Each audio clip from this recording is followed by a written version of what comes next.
Shalom. Amanginang, kita akan masuk dalam ibadah pertanyaan online. Mari kita persiapkan Alkitab dan buku ND kita masing-masing. Sebelum kita mulai ibadah kita, mari kita terlebih dahulu berdoa sejenak. Bersaat teduh, kita berdoa.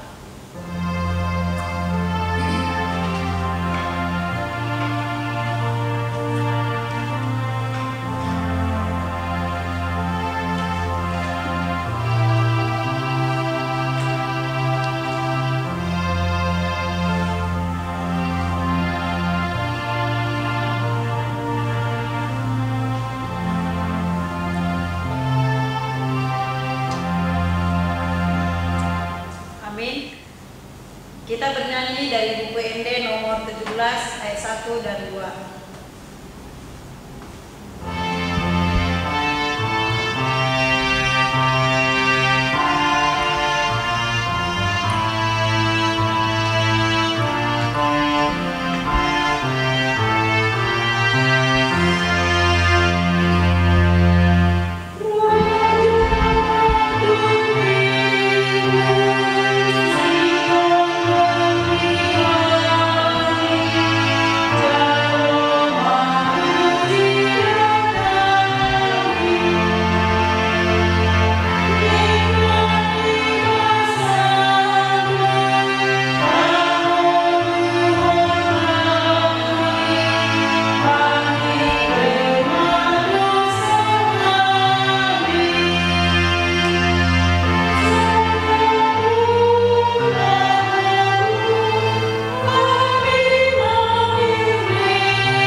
Sebab jalan-jalan Tuhan adalah lurus dan orang benar menempuhnya, tetapi pemberontak tergelincir di situ. Haleluya. Kita berdoa. Ya Tuhan Allah yang Maha Kuasa, Maha benar dan kudus, Engkau melawan dan mencerai-beraikan orang-orang yang congkak, tetapi menginginkan orang-orang yang rendah hati. Karena itu kami memohon kepadamu, tolonglah kami menjauhi kesombongan, supaya kami jangan tinggi hati, tetapi bimbinglah kami dengan Roh Kudus, supaya kami rendah hati, lemah lembut, penuh cinta kasih, jujur dan sopan terhadap sesama manusia, oleh karena anakmu Tuhan Yesus Kristus. Amin. Kita bernyanyi dari buku ND nomor 30 ayat 1 dan 2. Mata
Tuhan yang ditetapkan dalam epistel Matius 27 ayat 1 sampai dengan ayat 10. Kita membacanya secara bergantian.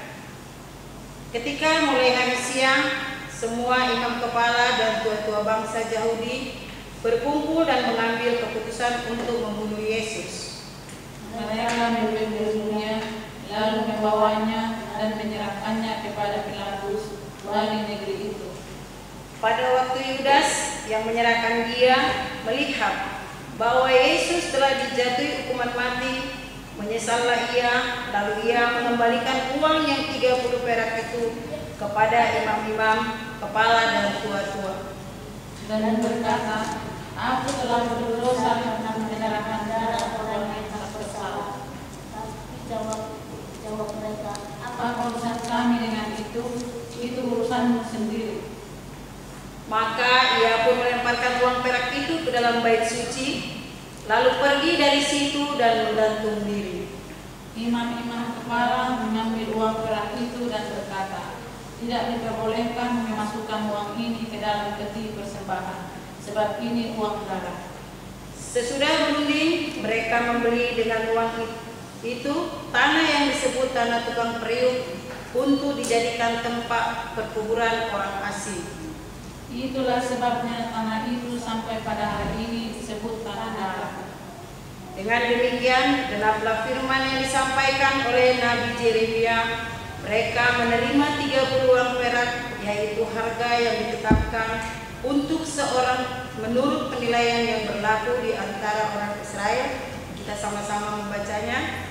Dan mereka memberikan uang itu untuk tanah tukang periuk, seperti yang dipesankan Tuhan kepadaku. Demikian firman Allah. Berbahagialah orang yang memelihara firman Tuhan serta melakukannya. Amin. Kita bernyanyi.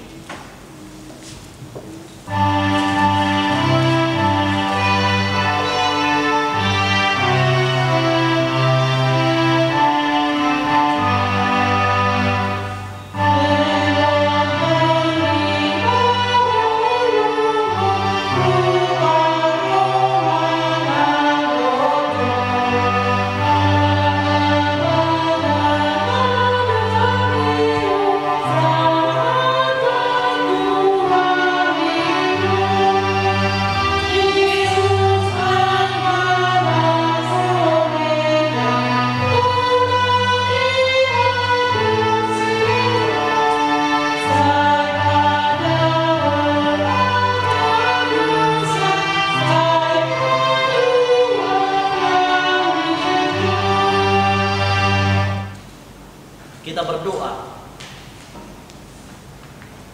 Kasih karunia dan damai sejahtera dari Allah Bapa dan anaknya Tuhan Yesus Kristus menyertai kamu sekalian.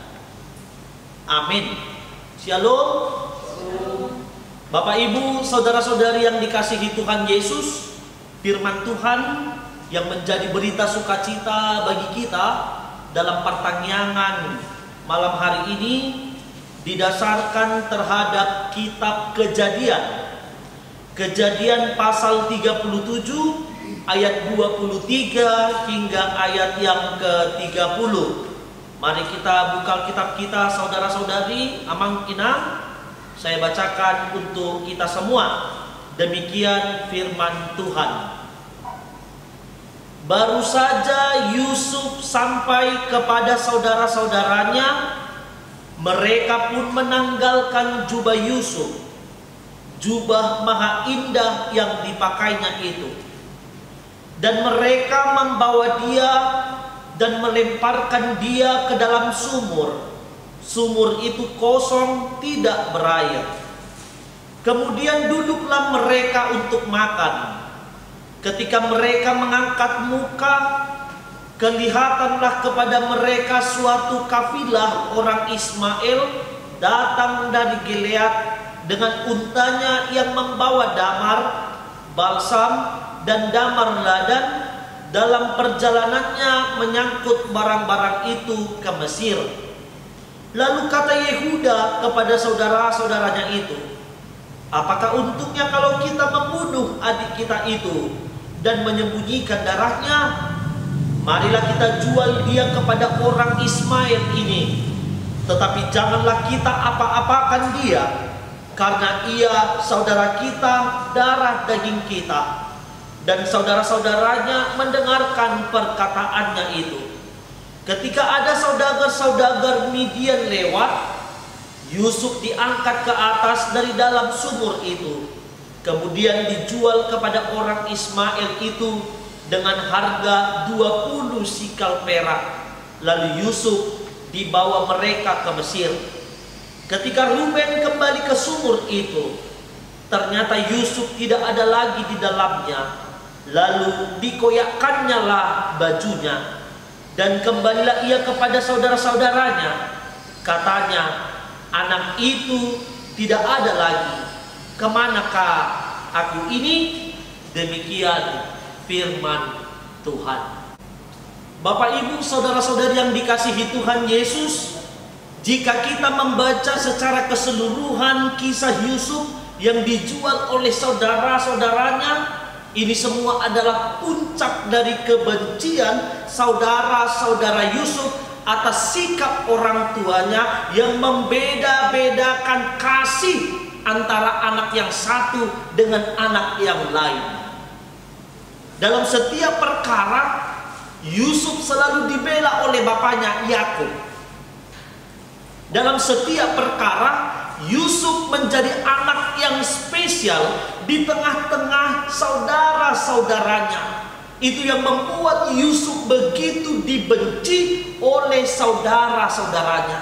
Amang inang yang dikasihi Tuhan Yesus Kristus, bentuk dari cinta kasih Yakub kepada Yusuf, maka Yakub memberikan satu buah jubah yang begitu mahal, satu buah jubah yang begitu indah, dan ini dikenakan, ini dipakai oleh Yusuf untuk pakaiannya sehari-hari.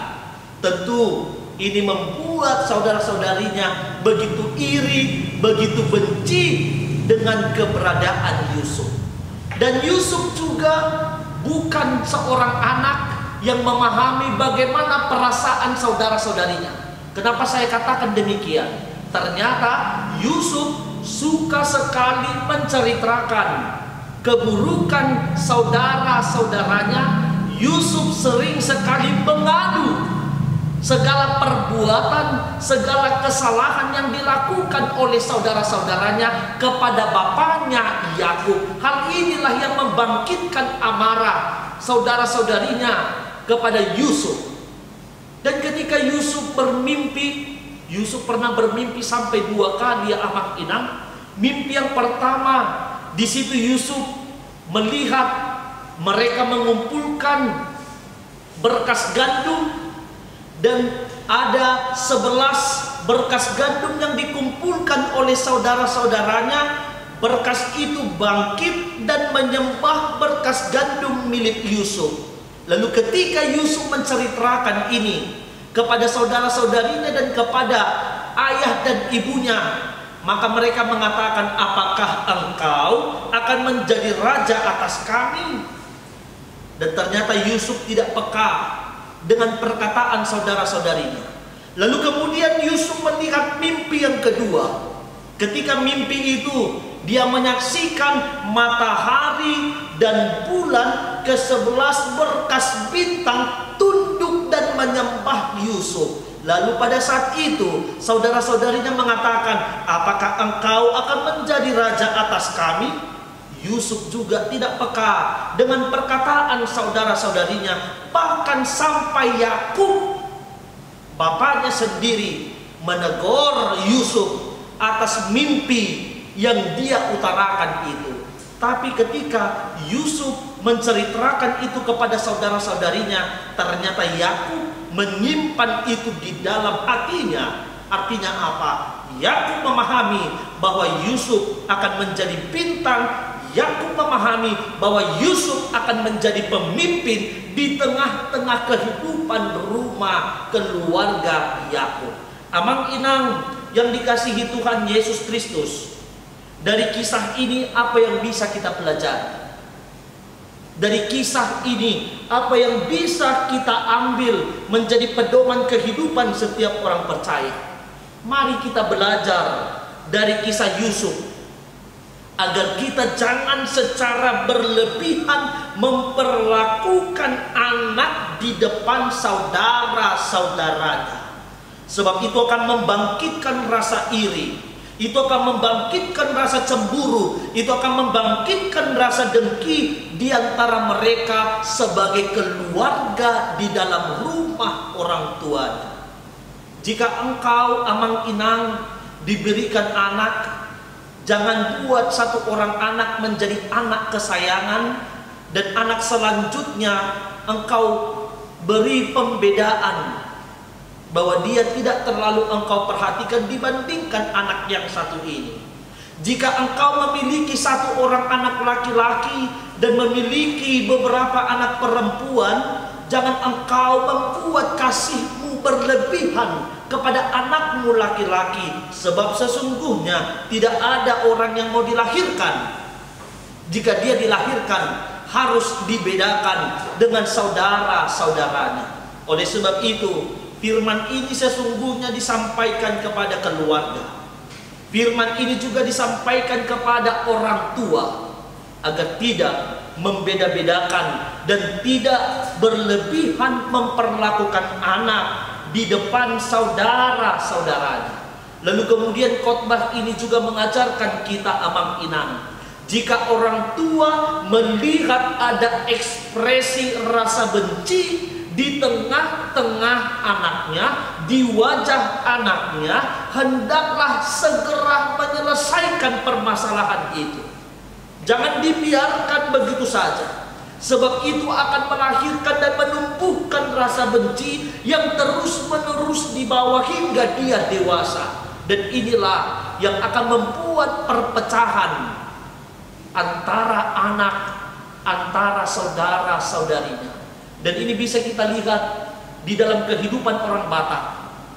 Sering sekali terjadi perpecahan, sering sekali terjadi perseteruan antara anak ketika orang tuanya sudah mati.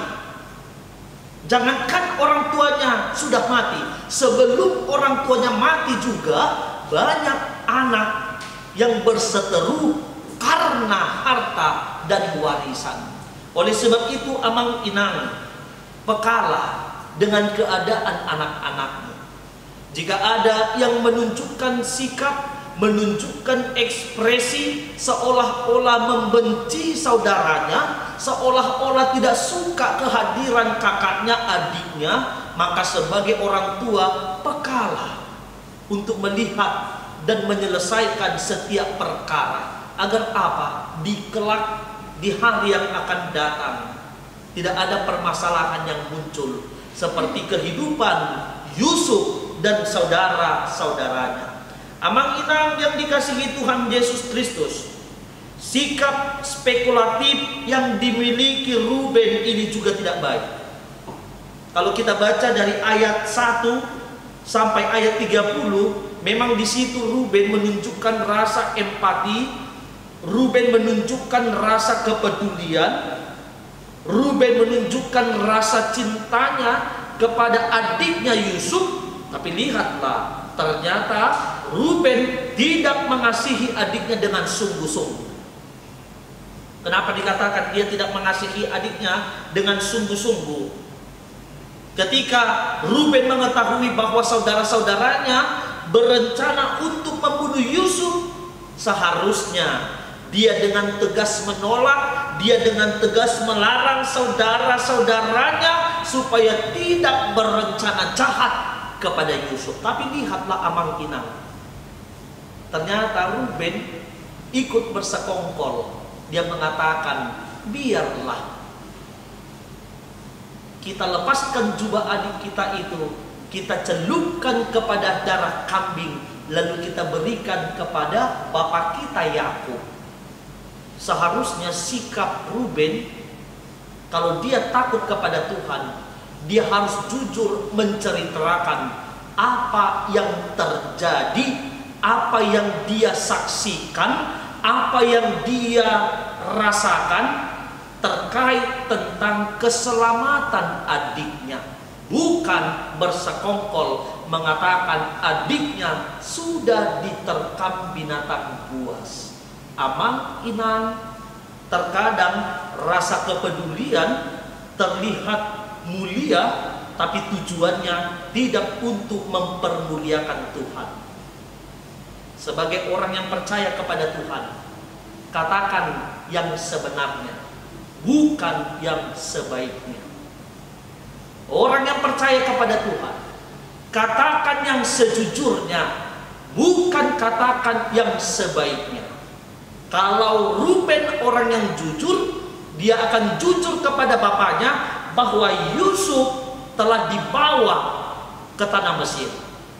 Tapi karena dia berbicara sebaiknya aku bersekongkol supaya aku tidak dibenci oleh ke-10 saudaraku ini, maka dia ikut bersekongkol mengatakan bahwa Yusuf sudah diterkam oleh binatang buas. Amang inang, ternyata denggajang pak nigarus kata Batak bebantuk semuanya.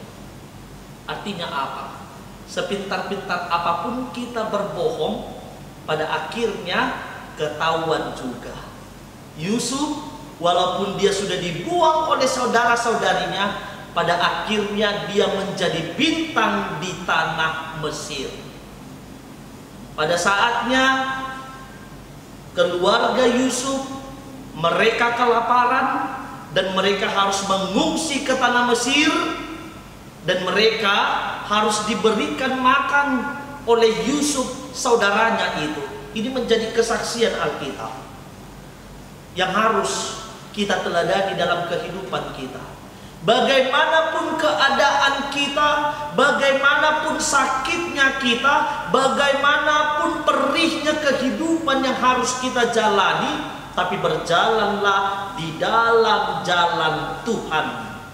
Tetaplah memohon perlindungan daripada Tuhan, agar Tuhan memberikan kedamaian dalam hati kita.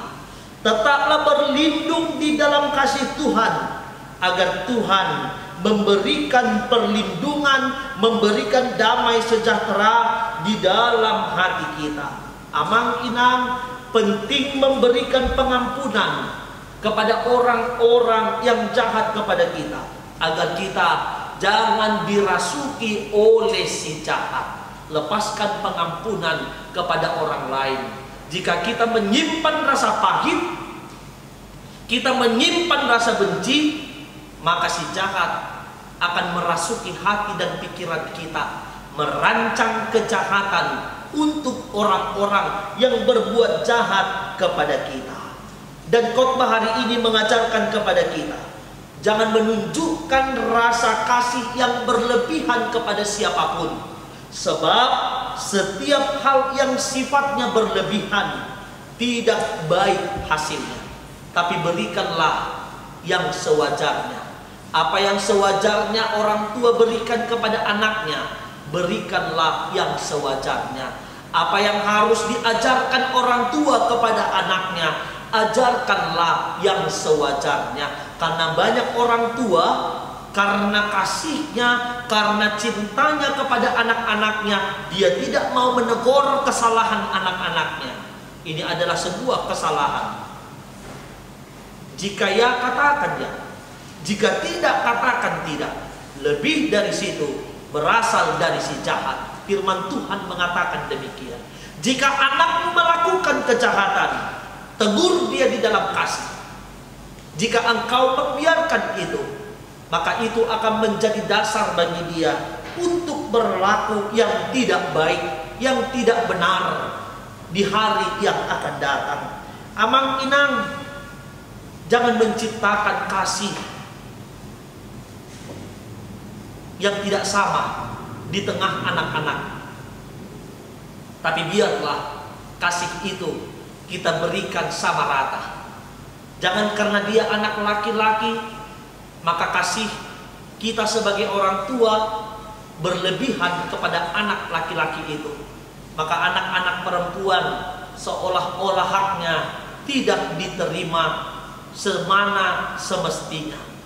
Tapi karena dia anak perempuan, maka kita tidak berikan kebebasan. Ketika anak laki-laki, kita berikan kebebasan yang berlebihan. Ini sesungguhnya Amang Inang bukan kasih, tapi ini adalah pembedaan di antara anak laki-laki dan anak-anak perempuan. Saya mau menceritakan tentang kehidupan saya juga sebenarnya di sini. Kami ada 6 orang dan saya anak laki-laki sendiri di rumah. 5 orang saudari saya perempuan. Tapi mama saya tidak pernah menunjukkan sikap yang berlebihan kepada saya. Bahkan masalah tanggung jawab di rumah juga, kami diberikan tanggung jawab yang sama. Saya diajarkan dari kecil supaya bisa mengerjakan pekerjaan di rumah. Bahkan Amang Inang, untuk mencuci pakaian juga kami harus bertanggung jawab terhadap dirinya. Maka mama saya dulu, kami ada 6, dia akan membeli 6 buah berus kain dan kami akan dibawa ke kamar mandi, ya, cuci bajunya masing-masing. Dibeli ember 6 buah, nanti kain kotornya diletakkan di situ, dicuci hari ini sama-sama mencucinya. Maka kami semua sama-sama mencuci dan kami sama-sama menjemur. Tapi ketika menyetrika saya belum bisa. Saya belum dikasih izin menyetrika sampai saya berumur 5 SD. Waktu saya kelas 5 SD, baru setelah itu saya diajar menyetrika. Dan kami juga menyetrika pakaian sendiri, pakaian masing-masing.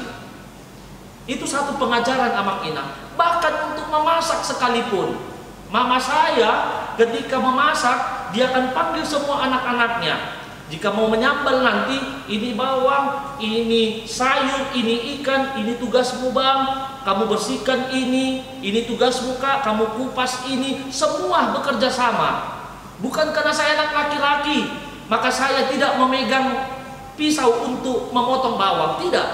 Tapi saya diajarkan untuk bisa mengerjakan pekerjaan rumah sekalipun.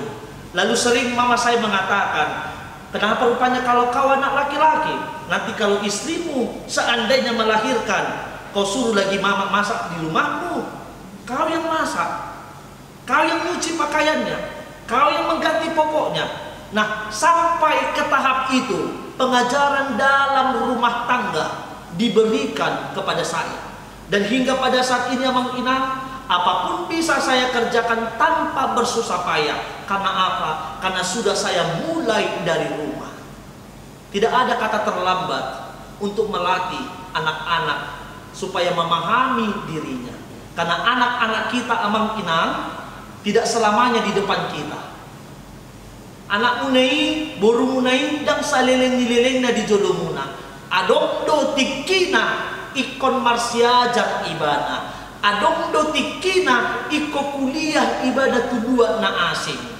Alani sebelum dia akan melepaskan diri dari kita, perlengkapilah anak-anakmu di dalam sikap, perlengkapilah anak-anakmu di dalam tatanan hubungan masyarakat yang baik, yang benar. Ketika anak-anak itu berangkat, dia tidak terkejut akan dirinya, tapi dia bisa belajar. Oh, di rumah aku sudah diajari memasak. Oh, di rumah aku sudah diajari mencuci pakaian. Oh, di rumah aku sudah diajari menyetrika pakaian. Ketika dia harus terlepas dari kita, terlepas dari orang tuanya, dia bisa melakukan sendiri. Dan jolo di telpok kamu, mak buhado carana mangalopa iddahan. Dan jolo di telpok kamu nak, tapi dia bisa mengerjakan itu karena dia sudah mendapatkan, dia sudah belajar ketika dia di rumahnya.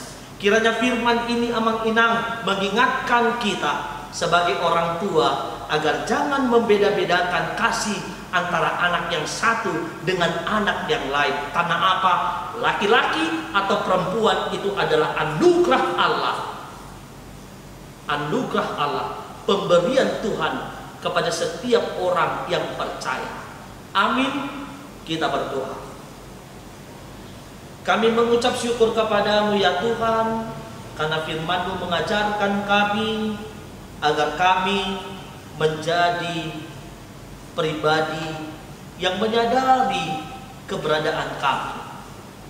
Ketika kami adalah seorang anak, kami diajari agar kami menjadi anak yang bertanggung jawab, tidak menjadi anak yang menyombongkan diri, tidak menjadi anak yang di atas angin, seolah-olah kami adalah anak yang begitu diagung-agungkan, sebab pribadi kami sama dengan saudara-saudari kami yang lain. Ajar kami ya Tuhan, agar kami menyadari diri kami, melakukan pekerjaan kami, melakukan panggilan kami, melakukan apa yang Tuhan kehendaki dalam kehidupan kami. Ajari juga setiap orang tua agar hidup di dalam kasih-Mu, menyadari bahwa tidak boleh membanding-bandingkan anak yang satu dengan yang lainnya, karena itu akan menjadi malapetaka di dalam kehidupan keluarga. Tapi biarlah orang tua menempatkan cinta dan kasih sesuai dengan porsinya masing-masing, tidak membedakan satu dengan yang lain, sehingga anak-anak tidak merasa ada yang dispesialkan, tidak ada merasa yang disingkirkan, tidak ada merasa seolah-olah dirinya tidak dianggap di tengah-tengah keluarganya. Terima kasih atas firman-Mu ini Tuhan, yang mengajarkan kami agar kami menjadi orang-orang yang takut akan Tuhan. Ampuni kami Tuhan dari segala dosa kami, agar kami layak menerima berkat-Mu. Di dalam Kristus Yesus kami berdoa dan mengucapkan syukur. Amin.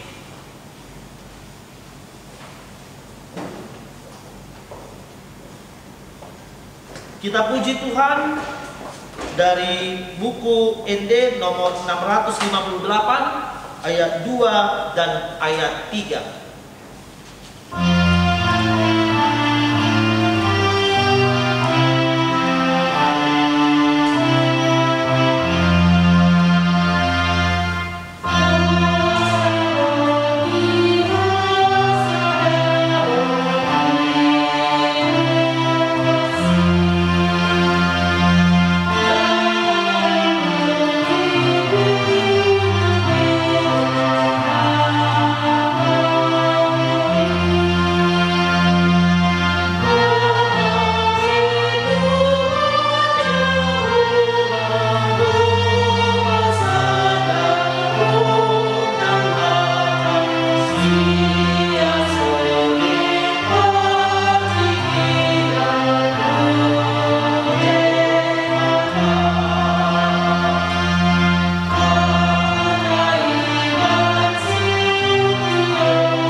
Luar biasa Engkau Tuhan memberkati kehidupan kami hari lepas hari. Engkau mencukupkan segala apa yang kami perlukan, apa yang kami butuhkan. Engkau memberikan kekuatan baru setiap hari dan mencurahkan sukacita, sehingga kami boleh dalam semangat yang penuh menjalani hari-hari kehidupan kami, walaupun di tengah-tengah berbagai persoalan yang ada dalam kehidupan kami, pribadi lepas pribadi, keluarga lepas keluarga. Terima kasih Tuhan untuk kasih setia-Mu yang senantiasa melindungi dan memelihara kehidupan kami. Terima kasih untuk firman yang telah disampaikan oleh hamba-Mu. Berkati hamba-Mu yang telah menaburkan firman yang mengingatkan kehidupan seluruh jemaat-Mu. Dan ajar kami seluruh jemaat untuk selalu mengandalkan Tuhan dan takut akan Tuhan dalam kehidupan kami sehari-hari. Bapa di dalam surga, kami mau berdoa untuk seluruh jemaat-Mu, HKBP Kira Remaja dalam segala aktivitas kehidupan jemaat. Mari Tuhan, Engkau lawat satu persatu, dan biarlah dalam segala perkara yang dihadapi seluruh jemaat, Engkau mampukan kami dan Engkau beri hikmat kebijaksanaan, agar kami tidak jatuh ke dalam dosa. Ajar kami Tuhan dalam setiap pergaulan hidup kami, nama-Mu tetap dimuliakan. Kami mau berdoa untuk jemaat-Mu yang dalam keadaan sakit. Biarlah kasih setia-Mu bekerja atas hidup mereka untuk memulihkan, memberikan kesehatan dan kekuatan yang baru. Mari Tuhan, Kau lawat setiap jemaat-Mu di dalam setiap pergumulan yang berat yang mereka hadapi dalam kehidupannya. Baik masalah ekonomi, baik masalah kehidupan anak-anak, apapun yang terjadi, Tuhan, Engkau mampukan, Engkau ajar setiap jemaat-Mu untuk selalu mengandalkan Tuhan. Kami serahkan kehidupan jemaat-Mu juga pelayanan di tengah-tengah gereja-Mu. Biarlah Tuhan campur tangan agar hanya nama-Mu dimuliakan. Kami serahkan juga kehidupan seluruh majelis yang Tuhan pakai di tengah-tengah gereja-Mu untuk melayani. Biarlah Tuhan senantiasa mempersiapkan para hamba-Mu, para majelis di tengah-tengah gereja-Mu, agar senantiasa siap sedia melayani Tuhan dengan sukacita. Kami juga berdoa untuk seluruh pendeta, terutama Amang Pendeta Resort, Amang Anwar Nababan. Biarlah hikmat surgawi Kau curahkan atas hamba-Mu, agar dapat memimpin gereja-Mu dalam takut akan Tuhan. Terutama Bapa, kami mau berdoa untuk rencana hamba-Mu, apapun yang sedang dipikirkan, apapun yang sedang dirancang untuk pelayanan ke depan di tengah-tengah gereja-Mu. Biarlah kehendak-Mu yang terjadi atas kehidupan hamba-Mu, Amang Pendeta Anwar Nababan, agar sukacitanya senantiasa berasal dari Tuhan. Bapa di dalam surga, gereja dan negara kami ini, kami serahkan ke dalam tangan pengasihan-Mu. Biar Tuhan yang memelihara, jauhkan segala mara dan bahaya daripada kami. Dalam nama Yesus Kristus kami berdoa dan bersyukur. Amin. Amang Inang, mari kita memuji Tuhan dari buku Wende nomor 164 ayat 2 dan ayat 3 sambil mengumpulkan persembahan.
kita berdoa untuk menyerahkan persembahan kita kepada Tuhan.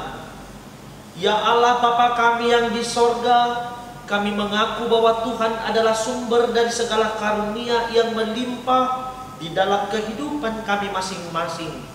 Sebahagian daripada karunia itu kami serahkan kembali sebagai persembahan kepada Tuhan. Terimalah dan berkatilah persembahan umat-Mu ini, agar dapat kami pergunakan untuk pekerjaan dan pelayanan kerajaan Tuhan di dunia ini. Bukalah hati kami untuk mengenal betapa banyak berkat dan karunia yang kami peroleh dari Tuhan, supaya kami senantiasa bersyukur kepadamu. Di dalam nama Yesus Kristus Tuhan kami. Amin. Mari kita sama mengucapkan doa Bapa kami. Bapa kami yang di surga, dikuduskanlah nama-Mu, datanglah kerajaan-Mu, jadilah kehendak-Mu di bumi seperti di surga. Berikanlah kami pada hari ini makanan kami secukupnya, dan ampunilah kami akan kesalahan kami, seperti kami juga mengampuni orang yang bersalah kepada kami. Dan janganlah membawa kami ke dalam pencobaan, tetapi lepaskanlah kami daripada yang jahat. Karena Engkau yang punya kerajaan dan kuasa dan kemuliaan sampai selama-lamanya. Amin. Kasih karunia dari Tuhan kita Yesus Kristus, dan kasih dari Allah Bapa, dan persekutuan daripada Roh Kudus kiranya menyertai kamu sekalian.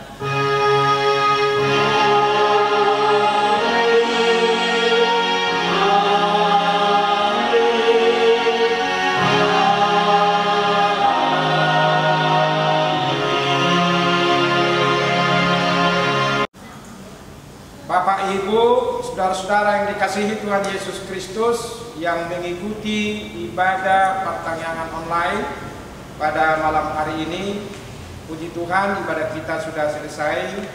Kiranya firman Tuhan yang ditaburkan oleh hamba-Nya menjadi kekuatan baru dalam kehidupan kita. Di sini kami berdiri di gereja Pendeta Bible Flow dan Sintua yang melayani pertanyaan online, menyampaikan salam kami kepada seluruh jemaat yang dikasihi Yesus Kristus yang mengikuti ibadah pertanyaan online pada malam hari ini. Terimalah dan sambutlah salam kami dari gereja. Peliharalah kebersamaan dalam keluarga. Selamat malam, Tuhan Yesus memberkati. Horas.